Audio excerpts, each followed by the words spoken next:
All right. So, um, let's all introduce ourselves, our name, the community you live in.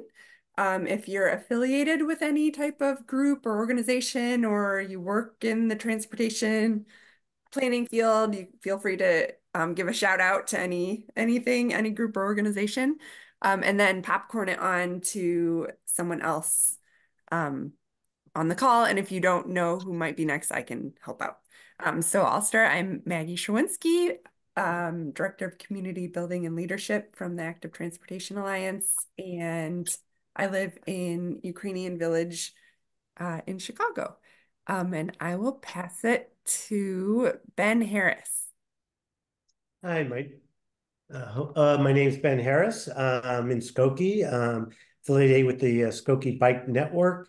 I'm also helping Ride Illinois with Pedal to Preserves, which I'll let Dave talk a little bit about, as well as assisting with 2025, the Grand Illinois Bike Tour. And that's about it. I will pass it over to Ralph. Okay, I'm Ralph Benaziak. I live in Palatine, belong to the Bike Palatine Club. And since August of 1980, I've been writing the biking column for the Suburban Daily Herald. Prints twice a month. And I will pass it over to Ryan. Hey everyone, Ryan Peterson, Senior Planner for Epstein, and big bike fan and advocate, and happy to be on the call today. I will pass it to me. Join a little later. Has Helen gone yet? Awesome. No, hi, I'm Helen Miller. I'm a planner with the City of Joliet, not involved in anything specifically, but just very interested in active transportation. So happy to be here. How about Kate? Hi, thank you, Helen. I am Kate Portillo. I am the village planner in Brookfield, where there's a lot of cycling advocacy. I also personally enjoy cycling, and am a resident of the city of Chicago. Finally getting back in the groove of this call. I think previously our former community development director, Emily Egan, used to try to attend as much as possible. So happy to be back. Great, thanks, Kate. And I have to pass it on to somebody. Yeah. Sorry. How about Carlos Feliciano? Hi, everyone. I'm Carlos Feliciano. I'm with the Illinois Department of Transportation, and I am Project Studies Unit Head and also the ADA Bicycle Coordinator for District 1. In my community, I live in Hoffman Estates, so I'm pretty familiar with Hoffman and Palatine area. So that's it. Thank you. And let's see, Luke Forsman. Yeah, I'm Luke Forsman. I'm with the Village of Mount Prospect. I also live in the village here. I'm a project engineer. And we'll go to Brad. Hey guys, I'm Brad Olson. I'm with the Park Ridge Sustainability Commission, which is our organization under which the bike and pedestrian infrastructure stuff kind of falls, reporting into the city council. And I love listening to these meetings and hearing what's going on all around the area. We have a few things going on in our area as well. So glad to meet everybody and nice to see you familiar faces. And I'll pass it to Melissa if she hasn't gone already.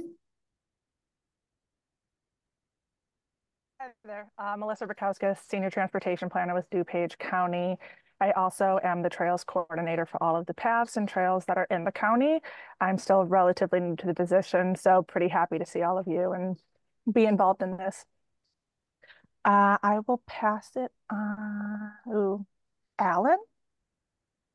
He hasn't gone yet.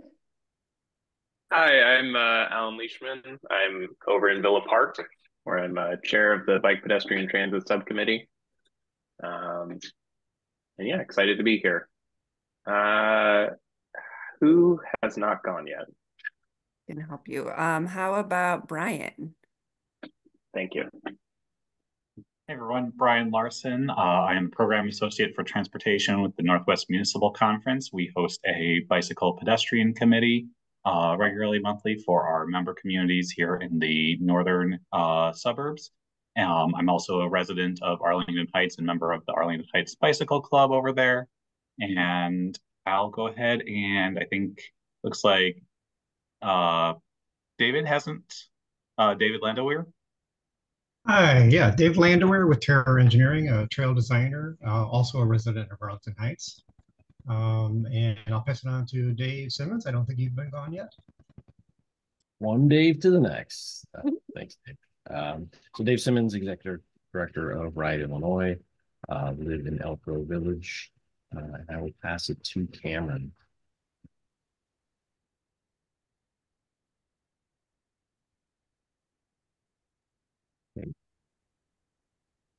Cameron, So we can't. Oh, there, we can hear you. Sorry, go ahead. Yeah, can you? Oh, hi. I'm sorry. My name is Cameron. I'm a reporter for Streets Below Chicago, and I'm just like really looking forward to seeing what all of you have to say. Okay, so we just find someone who hasn't gone yet. Yeah, I can help. I think we're near the end. Makie? Hey, Mache from Mache, Mount sorry. Prospect. No worries, no worries. It's good. And I see Elizabeth just joined, so I'll pass it on to you. Hey, Elizabeth Adamchuk. I'm joining from Oak Forest, a south suburb of Chicago. Lived in the city for many years, and involved with Active Trans, Right Illinois education initiatives, and Right of Silence. Is there anyone else, Maggie, that has not yet gone? I think we've all gone. If anyone hasn't gone, feel free to speak up. But yeah, thanks everyone. Good to have you all here. We've got a lot of transportation planning professionals on the call today, which is great. It's always nice to hear what's going on and get some of your insights that might help other communities as well. So with that, Dave, I'll pass it on to you to give some Ride Illinois updates. Hey, thank you. Yeah, good to see some regular suspects as well as some new folks. So if you're not familiar, Ride Illinois, we're a nonprofit bike advocacy org. The mission is to make Illinois better through biking. I always share this list with Maggie, and Maggie, I'll admit I was making this list during that last whirl in the call. So anyway, gonna throw things out in three buckets, starting with advocacy. And Maggie, you may touch on this as well, but state and federal legislation, not a whole lot to report, at least in the spring session in Springfield. But, a bit frustrating, maybe one of those two steps forward, one step back. We know that efforts typically take multiple years, so we'll continue to push on our priorities. There have been 5 bicyclists killed on Illinois roads to date. You may know that Ride Illinois is researching fatalities, adding I call it layers, but additional details based on initial news reports. So that research continues. It's unfortunately over 180 people now since 2018, so it's taken a while. I know this is a suburban Chicago focused call, but we're working with Secretary Janulius to try to get him to join a community ride in rural Illinois, where one of our board members was killed a couple of years ago. So his wife, Ramon Scappa was his name, his wife, and Ride Illinois are working to identify a date so the secretary can experience what it's like riding on a rural road. In addition, we're looking to hire a lobbyist, which is something Ride Illinois has never done. So we've got some really good candidates. We hope to get that person in place before or soon after our fiscal year begins in October. And then I mentioned in the past that we're working to connect the I&M and Hennepin Canal Trail. There's currently a 16-mile gap. I can't recall, I was looking back at my notes, but the feasibility study did come back in, and it's quite favorable. So about 85% of that 16-mile gap is favorable. So we'll work with the local advocates and some big guns like former Secretary of Transportation Rayla Hood to start seeking funding and designing those segments. From an education standpoint, hey, Elizabeth's here. Elizabeth is like this close to being an organizational coach, working for Ride Illinois to conduct lead cycling instructor seminars. Based on your text, Elizabeth, it went well this weekend in Minnesota. Yes. Yeah, so a very brief report. Wasn't planning to give a report, but very brief report. I attended a seminar up in Minnesota with the Bicycle Alliance of Minnesota. They also have a very similar structure to what Ride Illinois is looking to mirror here in our state with an organizational coach. Basically, their Bicycle Alliance is almost like the equivalency of Active Trans and Ride Illinois put together in one org for the state and the greater metropolitan area of Minneapolis. And so it did go well. I did a lot with shadowing, instructing, and we are on track to lead our own seminar. And Dave, I will be pinging you because there's a lot that has to be talked about this month before July to get something set up, hopefully for early October in Central Illinois, the Normal Bloomington area. Yep, that sounds good. Yeah, I think the latest date was October 4th to 6th. So if anybody on the call is interested in becoming an LCI, please do follow up with me or Elizabeth. There are some steps that need to be completed, including a prerequisite class. So I want to make sure folks are in a good spot to move forward becoming an LCI. There's also this David, Elizabeth, you might want to explain what an LCI is briefly. Sure. Yeah, sure. So an LCI, it stands for League Cycling Instructor. The League of American Bicyclists is the certifying body at the national level. There's very few things that are nationally certified. It's at the national level where you go through a round of training to be able to instruct others on how to safely, smartly ride their bicycle, whether it's from learn to ride all the way up through smart cycling skills, handling skills, riding in traffic, youth instruction. So you're empowered with a lot of the curriculum, but also how to teach that curriculum successfully to a wide range of audiences, work with partners. You're basically an independent entity that can go around and really kind of use those skill sets to best in your area. So it really can be applied and customized to how and where you're at and utilizing it. It often does draw, especially for those who are in advocacy or educational roles within any kind of organizations. There is some credence to that certification that is given because there are so many hours of training that go into it. And it is a national thing, so you can go from state to state. It's not like you have to re-up in another state to be an LCI. So it does have that credential. And then all LCIs are expected to be members of the League of American Bicyclists and with their dues for the membership. And as an LCI, you also get insurance to kind of back what you're teaching and instructing. So there are strong reasons to be an LCI. And you can hang out with me and Ben and Elizabeth and others on this stuff. Thank you, Elizabeth, and thank you, Ben, for pointing that out. Along those lines, there's this mega Learn to Ride session happening on Saturday at UIC. I did the count was 21 adults and 5 children based on the latest information. So I know Ben and Elizabeth, you guys are going to be there. Several other LCIs in the area, so that should be really cool. And then a few things just on the awareness standpoint. Our I Can Bike There campaign is going strong. I'm looking at names here. I've not seen any submissions from most of you. So where are you riding your bike for everyday trips? Send us a picture. You send your stickers. You get entered into a raffle. So check out icanbikethere.org. It's a partnership with Working Bikes and Points, and then several community bike shops around the state. So we know you're riding your bike places, so just tell us about it and encourage others. You might see some ads on social media. We're running ads, again, funded by IDOT. So those will be running through September. Social media, it's just crazy, right? I mean, I kind of have to laugh at the comments, but in a way they're sad as well. But I guess that's giving us a sense of folks who are out there and what they think. And then let's see, the last awareness thing, Ride Illinois is participating in a training by Families for Safe Streets.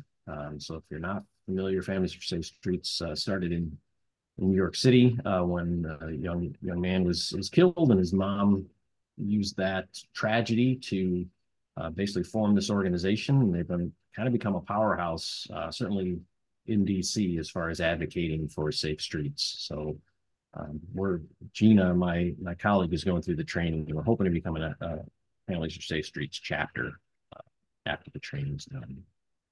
And then I'm going to share some events, some things that are coming up with Maggie. You know, you always send an email, but I wanted to just spend a moment. This past week I attended the Youth Bike Summit in Allentown, Pennsylvania, with staff and a young person each from Westtown Bikes and the Recyclery. Holy mind-blowing experience. If you need kind of hope for the future, or you just this event and like to see young people so excited about bikes becoming leaders in their community, it was really fantastic. We'll be definitely, this all kind of came up rather quickly. We ended up road tripping and then driving overnight to get back, but keep it in mind for next year. And I know we'll be working with the National Youth Bike Council to bring more people from Illinois. It was 2.5 days of rides and learning and collaborating. So yeah, it was a fantastic event. Definitely encourage folks to kind of keep it in mind. It's going to be May 30th and June 1st in Boston next year, with the host organization being Bikes Not Bombs, so community shopping in Boston. And last but not least, shameless plug. Hey, it's our Ride Illinois membership appeal. If you're not a member yet, hey, use the discount code Pedal Power. You'll save $5. But we know a lot of you are members. We appreciate your support and your support of Active Trans as well. I think maybe I talked fast because of that last session, Maggie. I'm going to send it back to you. All right, thanks, Dave. No, thanks for all your updates. A few additional updates from the Active Transportation Alliance. One, Bike the Drive. If you haven't already registered, it's on September 1st. Coming up, the sooner you register, the lower the price point. So register today if you're not registered. Love to have you. And it's a great event where Lakeshore Drive is shut down to bicycles only. A few other things I wanted to give you a few updates about some grants. So as many of you probably already know, ITEP, the Illinois Transportation Enhancement Program, that's our state's largest grant program for walking, biking, and trail projects. That is opening up on August 1st, and there is $140 million available to communities throughout the state. We're trying to get the word out about a webinar series that we're hosting alongside IDOT, where IDOT staff will be on hand to answer questions. It's really great, I think, for especially it's great for village and city staff to attend, public works engineers you can really get into the technical details with IDOT on the call. But also just if you're kind of curious about the program in general, the basics, if you're not familiar with it, I encourage you to attend the webinar series. The first one is on July 10th. And we've got a flyer with all the webinar series and what will be in each of them that I'll send out, and please share with your municipality, with others that you know who might be interested in tapping into this funding. I think in 2020, that's when suddenly there was a lot more money in this pot of money, thanks to legislation that now requires $50 million to go into walking and biking every year. And I think now, it's been 4 years since that larger amount of money is like circulating throughout our state. So I feel like we're going to start seeing improvements. It takes, a while for a bike ped project to actually be built. But, in the next year or two, I think we might see things from this grant, which is exciting. But one, I know a lot of people end up watching this recording afterwards. And if you are an advocate, a resident in your community, you can also offer to help support the application. I think I've heard from some municipal staff that they really appreciate advocates helping with gathering letters of support for a project, or just like showing that there is community support, because that is an important part of the application, to show that there's community buy-in. So something if you're interested in getting engaged. And I know I don't think anyone from Cycle Brookfield is on, but Kate, you're here. I think Cycle Brookfield, which is an advocate group, out in the village of Brookfield, they've been involved in past applications, whether it's ITAP or other applications, just to help support the village, as an example. Another grant I just wanted to flag is the Safe Streets for All federal grant program. So that is starting in 2022, I believe. There was $5 billion available in federal money throughout the entire country for walking, biking plans and implementation projects. And in our region, in the Chicago region, there are some countywide action plans that are being developed in every county. So countywide safety action plans to kind of really pinpoint where are the issues for vulnerable road users. And you'll probably be hearing more about that this summer. But something I just learned about is if your county is working on this plan, any community within those counties are eligible for applying for a demonstration grant, which would be like you could do, make a bike lane with paint, with some bollards or like some curb bump outs, something not necessarily permanent with concrete, but something that could still last some time. But you could do this demonstration project to kind of look at to evaluate what are the safety benefits in your community. So that it's part of the grant is you build this demonstration project and then you have to evaluate the before and after, like how is this impacting our community? And so with the Safe Streets for All grant, these demonstration grants are really available to every Chicagoland community. I have heard that, there's still a lot of money in the Safe Streets for All grant program. And so you have a pretty high chance of actually winning funding if you apply. And I know federal grants can sometimes be a little cumbersome for villages and cities to apply for, but I've heard that this particular grant is probably the easiest of all of the federal grants out there. They tried to simplify it. And Brian, I see you have a hand up. Yeah, one thing that the US DOT has weighed in about this particular demonstration grant program is that it does not have to be taken down afterwards. So I know Maggie said that it doesn't necessarily have to be concrete, but if your community wanted to evaluate how concrete improvements affected safety within the community, DOT is not requiring removal after your evaluation period. Hey, good to know. So anyway, I feel like this is just a really good opportunity, and it would be great if we saw a lot of applications from our region, from the state, into this particular opportunity. This grant closes the end of August. I think it's August 29th. But I'll make sure to follow up with links and talk to your municipal staff about like, could we do a demonstration project in our community? Like it's just a simpler lift, and chances of getting funding are pretty high. And thank you, Brian, for the additional details. Another update.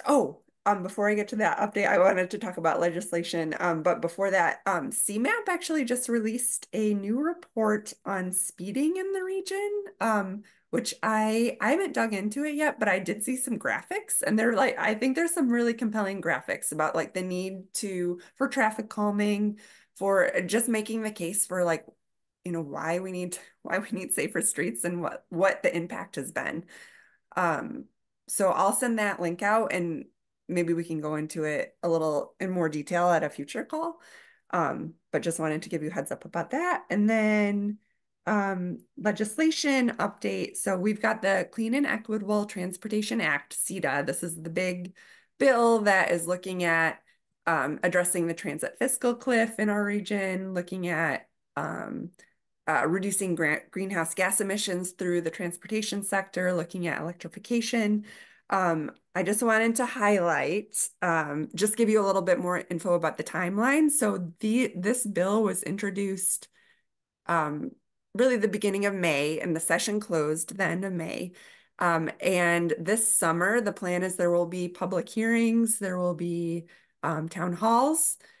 specifically in our region about transit, about, this issue and kind of getting feedback about what do we need to do, getting people's thoughts to potentially tweak the bill. And then this bill will likely, it could be discussed and voted upon in the, what do they call it? The lame duck session, which is, I think, sometime in November, but most likely we'll see it reemerge next year in 2025 during that full session. And this will be a big focus throughout the session. And, it's our executive director, Amy Reinell, she did a deep dive on this topic this week, and I'm going to see about getting a recording out to all of you because it was super informative. It's just all of the details about the bill. Ralph was there, and it's I think it's under 30 minutes. It's pretty short. I highly recommend looking at it. And just wanted to mention that I know we're going to be looking for community groups throughout the suburbs to as well as individuals to speak out in favor of like why we need to be investing in transit in our region, like how it impacts us all. So we're looking to find these groups, individuals that are willing to testify, speak up at these public hearings, town halls. And we're also, I believe that there will be some opportunities if there's some certain groups that we could potentially go and speak to that group to kind of brief them on the transit bill. So I'd love to, if you have any like thoughts right now about some groups that we might reach out to, feel free to put those in the chat. And I know like I think thinking about some groups that aren't necessarily transportation focused would also be helpful. Like, so are there maybe some environmental groups or or who knows, like all sorts of different groups out there that I feel like transportation somehow connects to everyone. It affects everyone. So potentially there are some other groups out there in the suburbs that would be like, yeah, our network transit is important or it needs to be better for our network or our constituents. So we want to speak out in favor of transit. So, and I see Sustained DuPage. Thank you, Alan. But yeah, please put any ideas you have in the chat and we'll try to get in touch with those groups. And then last update, let's see, I had my list here. I just wanted to say, so I think the last time we met, we were talking about active trans. We want to do an in-person gathering of suburban advocates sometime this summer. And I think we had a survey out and we were getting feedback and it sounds like the summer is maybe not, it's hard. Summer is hard with schedules. So I think we're going to push this off until the fall, once it cools down as well. So stay tuned for more on that, but just wanted to give you a heads up that we're just pushing that off a little bit. So that's all from me. Wanted to open up to all of you. Anything anyone wants to share, either are you organizing an event? Is there a plan? Is there some resource we should know about? Do you have any questions for a group brainstorm? So see, I see a few hands. I saw Brian's hand up first. Sure. So there's a couple items I want to highlight. First, the Northwest Municipal Conference Bicycle Pedestrian Committee. We're going to be hosting our annual bike field trip for our members. So if you are within the Northwest Municipal Conference's membership, highly encourage your elected representatives and other staff members to attend. This will be on Tuesday, July 9th at 9:30 a.m. We'll be touring some of the new construction that Glenview's put in place around the Glen that it enhances bike and pedestrian access in the area. So hope to, and followed by a little lunch seminar. Then we'll be putting out information to our through our membership shortly with the invitation for that. Second, I have a resource I'd love to share with everyone. The U.S. Department of Transportation recently put out a safe systems framework that is meant to sort of enable project evaluations and understand how they can impact vulnerable road users. They've taken an analysis of national and international best practices and developing these two frameworks. There's two elements. One framework is for specifically for projects, and the other is for policies that your community might have in place. And generally, it's just two different spreadsheets. You're entering in info, and it'll give you an overall evaluation of what are the what's the potential safety impact, depending on sort of the before and after consideration. I'll put a link to the sort of PDF describing the frameworks as well as the frameworks themselves in the chat.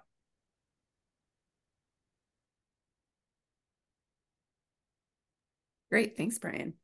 Appreciate the resource and the heads up about your tour, which you'll have to share how it went next time we meet. Oh,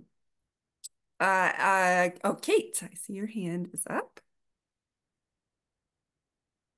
Yeah, and I think Ben also might have put his hand up. So I'll have him go next. I just wanted to share that the Des Plaines River Trail that Emily may have mentioned over the years and has admittedly been a very slow moving project. We are actively back into phase 1 on that with some financial support from DOTH. So that's very exciting in Brookfield. Any of you that track our streets improvement projects, we do try to add bike lanes. So we now have a bicycle lane on Washington Avenue, which is essentially a through street in town. And finally, this is more competitive cycling, but just wanted to invite you all to what used to be called the Intelligentsia Cup. We were one of the stops along the way.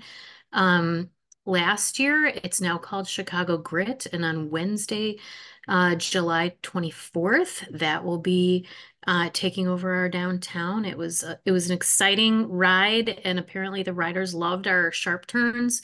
If you want to do the family fun ride with us, it starts at 6:15 and goes till 6:45. And Cycle Brookfield is the main sponsor of that event, so had to put a shameless plug in for that. Great, that's exciting. Great. So this is Ben Harris. Just to let you know, Ride Illinois and the Forest Preserves, or Cook County Forest Preserves, are partnering with 4 more rides this season. If you go to the Cook County Forest Preserves website and just Google Pedal the Preserves, you'll see the registration, and just contact them. We're providing bicycles, loaners. So it's just a chance to kind of promote bicycling for those who usually don't get out in the forest preserves. As well as on July 14th, the Skokie Bike Network is hosting its 2nd annual storytelling.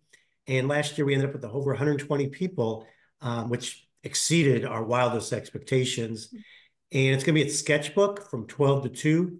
No fee, show up, have a beer, cup of coffee, and listen to some great stories. And they've all been vetted. So not everybody made it in this year.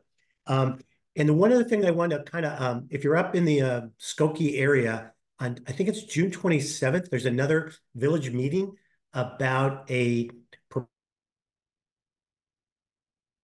proposed bike lane on Church Street, which will connect the McCormick Trail Sculpture Park and the North Branch. The people are like livid, I mean, pro and con about this. But the more people that can either put in a comment form, you could do it through the Village of Skokie, or you could just show up, I think, on June 27th. And Maggie, if you need more additional information, I could provide that to you. Burke Engineering was the ones. Oh, you'll come? Or no, if you can send me more info about that meeting, I will send it out to our Skokie network. Great. And then, of course, get the word out about your storytelling event, which sounds super fun. And just a question, is there a cap, a limit on the number of people that can attend? Because I feel like it's a very unique event, and I think of high interest to a lot of people. We've surveyed the site. Last year we did 120 comfortably. I think we can max out at about 175. All right, great. So 180. I mean, there's room in the back. And if people need to sit on the floor, hey, so be it. And Sketchbook's a nice place. They're very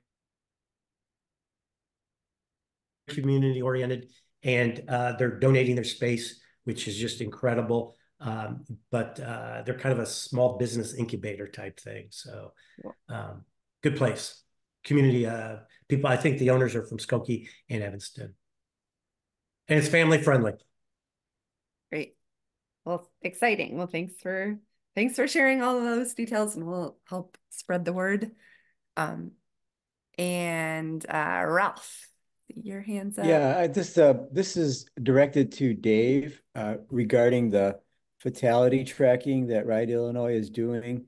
Last year, I think there were 42 fatalities for biker fatalities throughout the state, and I was surprised to find that there were just 5 as of June. And I wondered if you had any idea if they tend to concentrate at a certain point of the year, or if this is maybe a function of fewer fatalities. What do you think, Dave?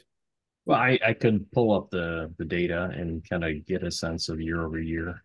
But yeah, I do think there's fewer, just anecdotally on average this year. But of course, summertime. Actually, summertime, I know in looking at the data, it's a high concentration, as well as kind of leading into fall when the days get shorter. So those kind of both are kind of anecdotal comments, but that is part of the research. Once we fill in all the holes in there, the data we have right now is from crash reports, and as advocates, we know it's the best thing out there, but it's not necessarily it's only a small part of the picture. So when we fill in some of the holes, we'll be able to do some summaries, and then kind of slice and dice. I'm a big fan of pivot tables, right? So we can slice and dice based on all this criteria to kind of pull out some trends or highlight kind of I guess the peaks and the valleys, if you will. But based on your email yesterday, Ralph, like the data definitely trails. I do need to follow up with IDOT again. Last I checked, they said they were a couple of weeks out from finalizing the fatality data, and that was about 5 weeks ago. So I was going to give them like another week and follow up. But I will say it's been even something as was the crash to hit and run. That's not something that's captured in a crash report, and that seems like a big oversight. So because that information is not readily available, that's why we've got a couple of volunteers helping us chip away and fill in some holes.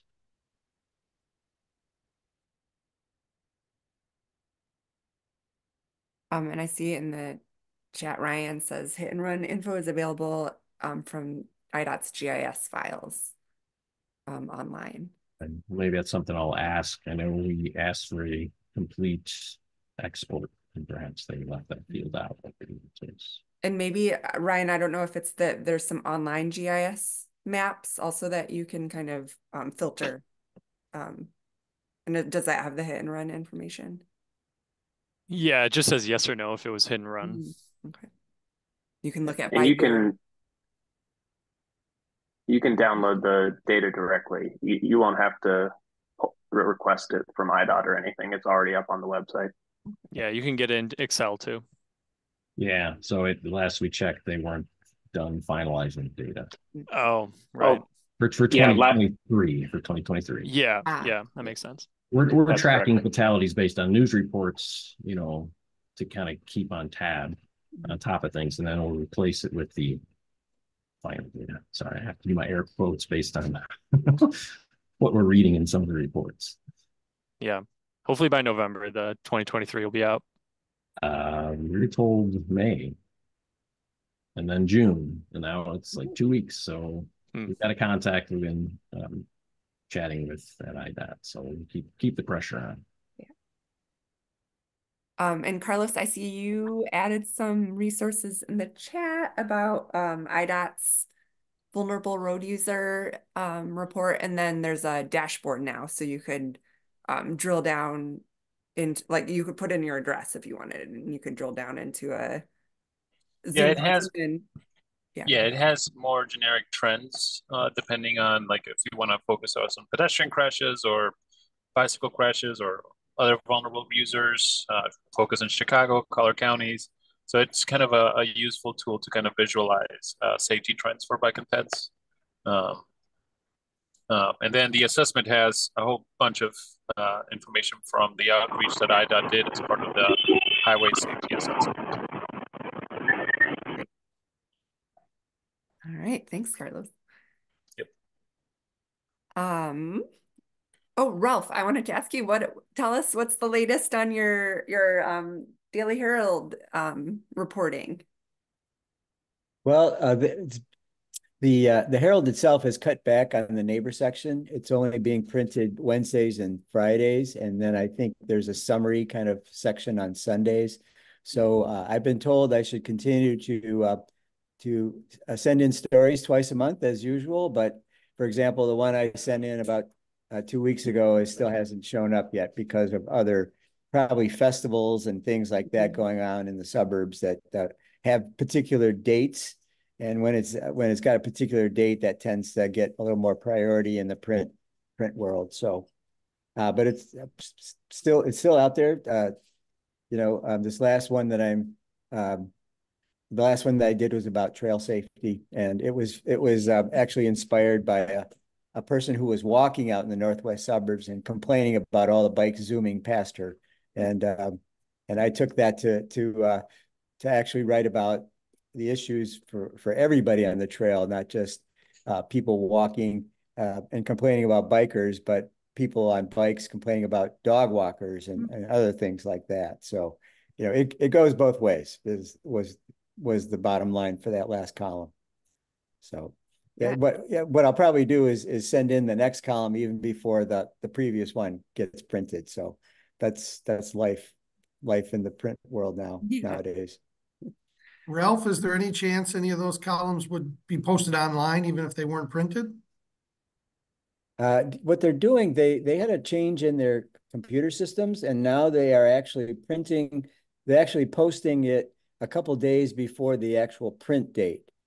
So I think the next one is going to come out not this Friday, but the following Wednesday. So I'll probably start looking for it on Monday.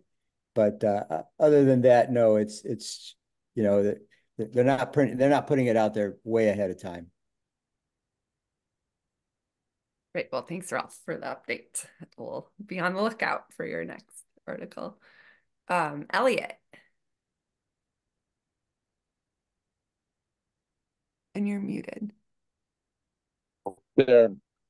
Sorry if there's background noise. Timing's bad. Someone just took a hedge trimmer to something around here. But I want to bring up the issue of speed tests that are being done in communities and how they're being evaluated. And we have a situation where we're trying to put in a sidewalk, and the city did a speed test I think it was in last year. And I actually sat down with the police officer he wasn't there when it was initiated, but they did about everything wrong you can imagine in setting up the speed test on the street. And being someone who's done work in a lot of research over 40 years, it was done over a holiday weekend. So the data you get is what happens over a holiday weekend when people go out of town a lot. And in addition, where they located it was on probably the curviest section of this 7/10 of a mile road. So it's clear where there's often cars parked. So because of that, cars are going much slower than they would in the section which is going down a hill straight away, no cars parked on the side of the road. The other thing is how they evaluate what speeding is. So their definition of speeding is anything above the enforcement limit. So what that means is if it's a 25 mile per hour zone, their enforcement limit is 35 miles per hour. So a 10 mile per hour, free zone. So you have to be going 36 miles per hour in a 25-mile-per-hour zone, which is, I think, 40% over the speed limit, for you to be considered speeding in that section, according to the police. Well, if I'm walking down that street with my dog or my grandchild, a car going 36 miles per hour on a, not too wide, 2-lane street is pretty scary. And so I sat down and I explained all this to the police officer and the city manager, to her credit, and got head shakes and understand. And they're just finished another speed study. I'm on the transportation advisory group. We hopefully will hear about it in the next couple of weeks. But if you have any questions about how they do those speed tests, this was a temporary 1-week type of thing where they put up a little box that people are supposedly not supposed to know is a speed test. Anyway, so just a warning out there, if you're in a community where they do speed tests and they make decisions. The last thing I'll stop is, I also really don't believe that the only way you measure safety is by the number of crashes that occur on a street, whether it's, a crash, an injury, or a death. Highland Park had its first fatality last year, the first time in 10 years. That doesn't mean all of our streets are safe for bicycling. That doesn't mean that people are comfortable using those streets for bicycling or other forms of active mobility, and are therefore feeling safe. And so to me, it's really important when you're making a decision about put a sidewalk in or not, how do you understand the term safety? I love to hear any other comments people have about this kind of a thing.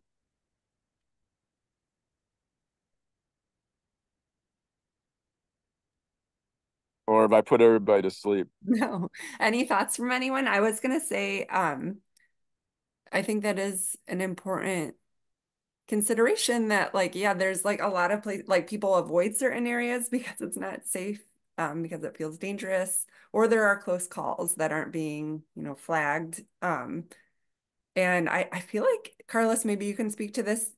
That vulnerable road users dashboard, it does look at, you tried to assess potential safety issue areas for vulnerable road users, so not areas that just have crashes, which I think is interesting and important to look at that. Yeah, it does focus on areas that have, high safety tier crashes that show up, and it does identify them in that dashboard that we have. So you can, filter by Chicago, and you'll see Humble Park or Humble Boulevard, it's a high safety tier, and the number of crashes that are taking place there, things of that nature. But it's based on reported crashes. It's not, we all know some of the crashes don't get reported. Exactly. And as I'm saying, safety is not just measured by crashes. People don't feel comfortable on certain types. We know people don't feel comfortable on bike lanes that aren't protected and so forth. Different people are comfortable in different situations. Correct. Yeah, the department is unable to take, anecdotal data, although the vulnerable road user dashboard did request public input on, perceived locations where safety was a concern for vulnerable road users. But like you're saying, like when you do a speed study, we have to follow a certain nationally established guidance to do those speed assessments. And like you said, somebody maybe does it at not the appropriate location, or where some information maybe not be as useful as you would like it to be. But so on that end, the data that we show on our website is data that the police department records. So the near crashes are not recorded, and we know that statistically speaking, maybe like a small hit and run, and if the person doesn't file with the police department, then that crash doesn't get reported, right? So we are kind of tied to whatever is documented for the purposes of assessing safety. Mm-hmm.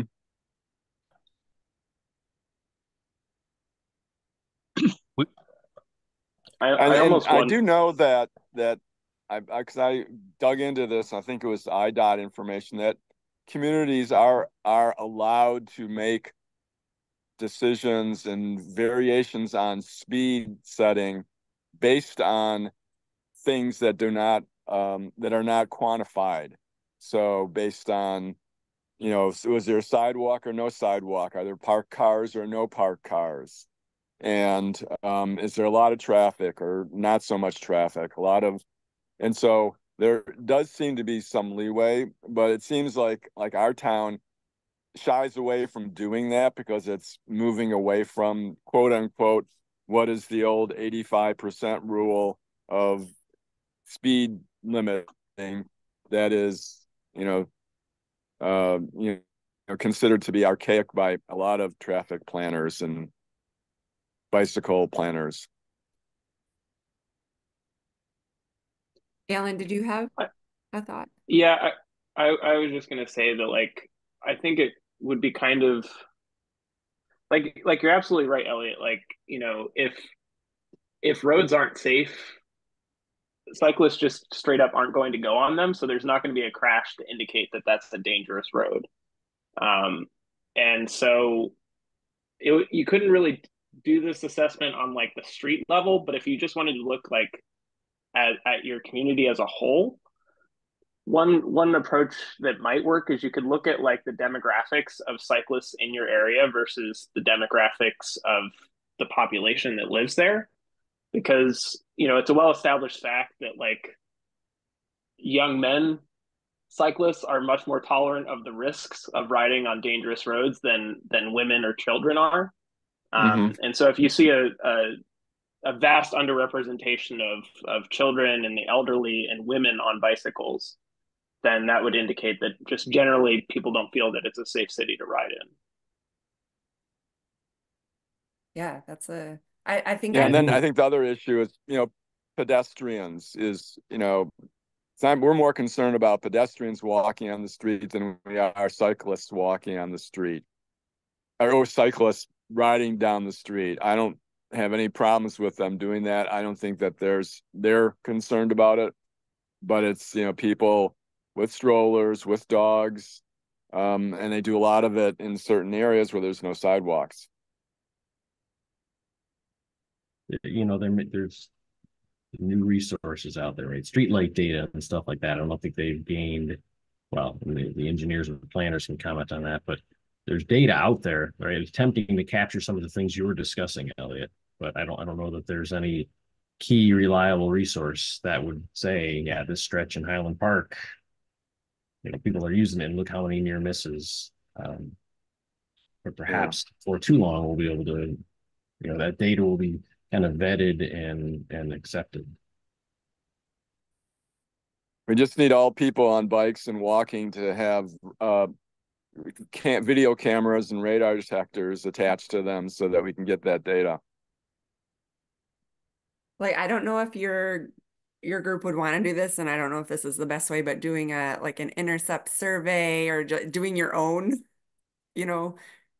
watch of a certain section of road and talking to the pedestrians and bicyclists that are there, and just getting some stories perhaps to share. Yeah.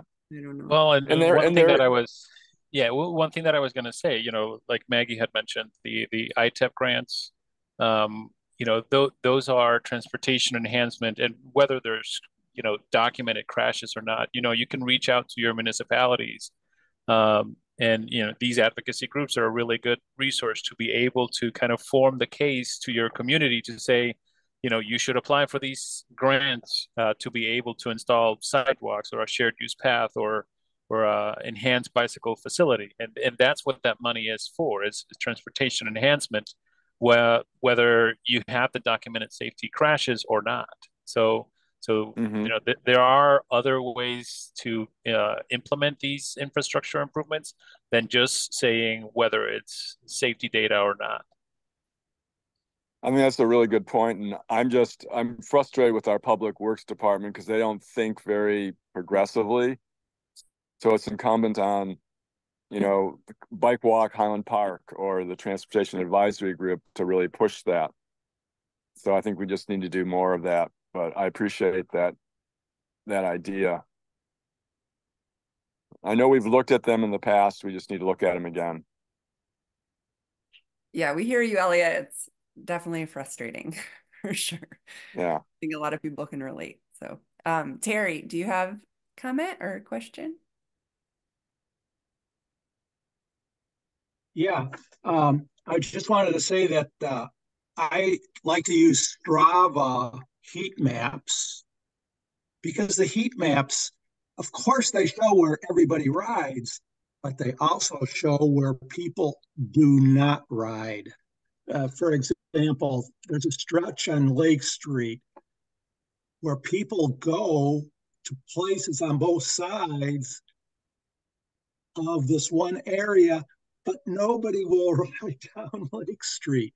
So if you find some spots that people don't ride at, then you can do some observations as to how it might be made easier. For example, on that Lake Street, IDOT has a right of way for 2 miles of 6-lane, 45-mile-an-hour speeds. And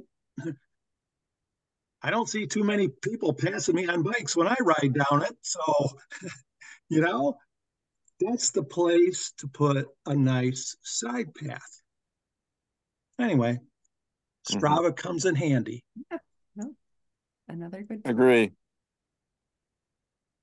All right. Well, thank you all. Thanks for all of your thoughts and comments. And I'll get an email sent out with the recording and resources shared today. And our next call, it's sometime in August, and I don't have the date, but I'll make sure to send out. Dave and I have it on our calendar, so I'll send out the Zoom link for the next gathering. But yeah, good to see you all, and stay cool, stay safe, and enjoy your summer. Good to see you. Thanks, everybody. Thank you. Thank you. Bye.